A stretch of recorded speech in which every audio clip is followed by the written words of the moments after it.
So I originally I was supposed to call the piece, I was supposed to title it, and I'm like, what the hell can I title this? And then I called it, what did I call it? This is the reason why I'm not married, is that what? And I'm like, and then I thought back on it, this was like 2 weeks ago that I had to title this, right? And then I thought back on it, and I'm like, what was I thinking? And I was so cynical. What happened 2 weeks ago? And then I realized, so I don't know, I have a baby face, but I'm actually 27. And get this, I'm not married, y'all. I'm not married. And I moved back in with my parents and actually helped pay the bills. So I'm becoming a manly man, so I'm assuming that's why I'm single. But anyway, 2 weeks ago, right, I went out on a date. My friend hooked us up. And not like in the white people sense. I mean, I'm white, but not in like the white where, we could have done something. No, we just met up. And then this dude was Syrian. This was a Syrian dude, okay? And I'm nowhere near Arab. I'm Iranian, right? I am so, hell yeah. Where people are rare in these kind of events. And being an Iranian Muslim, I wouldn't have any stand-up material if I wasn't an Iranian Muslim, because I see things that other Arabs couldn't relate to. For example, I'm a nurse, and I've said this before and I'll say it again. It's been a year that I've been working in this hospital, and they still pair me up with an Iraqi patient that doesn't know any English, and I don't know any Arabic. And the Filipinos are like, Neda, for the deep time, Neda, why don't you have a patient that speaks? And I'm like, for the deep time, you give me this patient, I can't speak to her. I'm not. And she's like, why isn't your Arabic good? I'm like, that's the problem. I don't know a word of Arabic. It's been a year. So I've stepped anyway. So I went out with a Syrian dude. Okay. Now, I asked him. Now he didn't know. He assumed I was Arab, right? I'm light skinned. I wear hijab, right? And I'm like, I don't speak a word of Arabic. And then he kind of pauses and he's like, I was actually looking for an Arab wife. And I'm like, my name is Neda Momeni. I don't know where you heard Arab in there. And then he said, actually, I want somebody that speaks Arabic. And he's like, you don't speak any. I don't think this is going to work out. And I'm like, hold the hell on. Big money, big education, big eyes, big voluptuous eyes, and you still don't want me.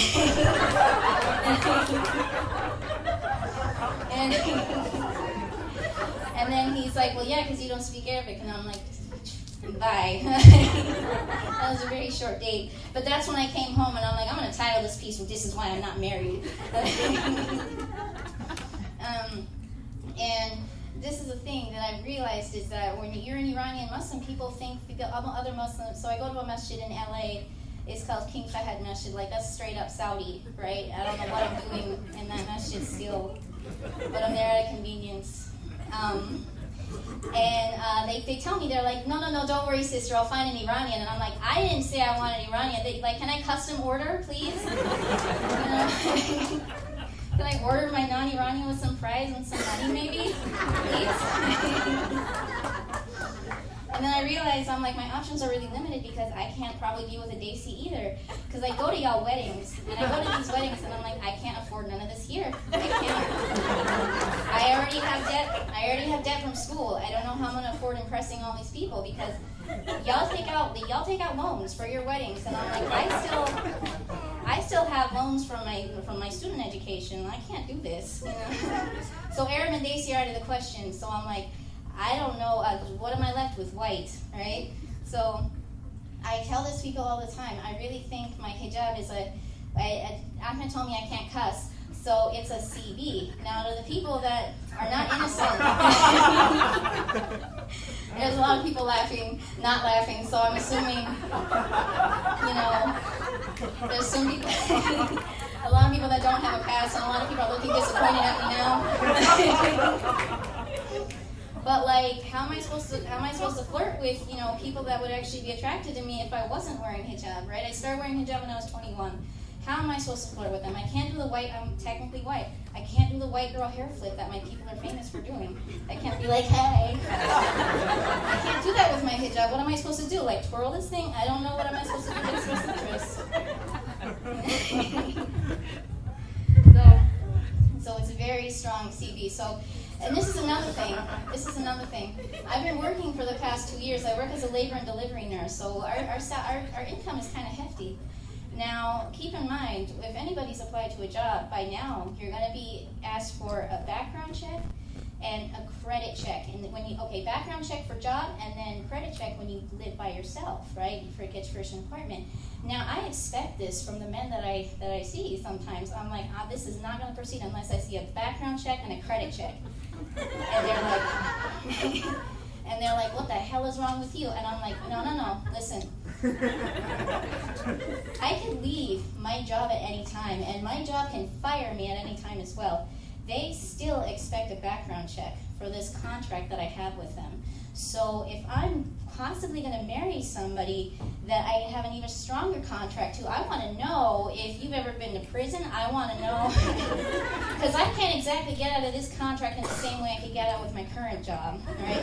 So it only makes sense that something this binding, I expect a background check, and people don't like this. And I'm like, what have you got to hide? You can background check me. There's nothing on my record. Now with a credit check, right? I have taken out leases before on apartments, okay? Now when you get married, you're going to be living with somebody. Now if I get an apartment, my credit score can only go up, but if you marry somebody with poor credit, your credit goes way the hell down. Now if you're a woman with money and have already opened up a 401k and you already know what a 401k is, I think you're entitled to a credit check. And a lot of men don't accept my level of entitlement. I'm a woman with money, I'm sorry. Now, my last thing before I go, I was almost engaged when I was 24, when I was dumb and naive. And I saw this man. He was a lawyer, he was Muslim, he was white, like Snow White. Like pasty, like, if I ever shine my headlights at it and it's reflecting, And then I'm like, oh my God, God found me the right man for me, this is amazing. But he didn't like this concept of not being financially dependent on him, so he left me. But no, it was like, thank God, I prayed to Sakara, and I'm like, God, something is wrong, show me the way. And this is how I knew, was that he broke it off by sending me an email. He broke it off via email, right? And then I'm like, okay, this sucks, but that is the most, AH thing you can do. He didn't even put in a subject line. He sent me a breakup email with no subject line. I'm like, is this all I meant to you? And it wasn't official. He got me a ring, but it wasn't Facebook official, so I can't say that it was an official engagement. Right? But it all worked out. I'm rich now. And he had to go outside the country to marry somebody because he realized the only good thing he can offer was a visa. Thank you very much.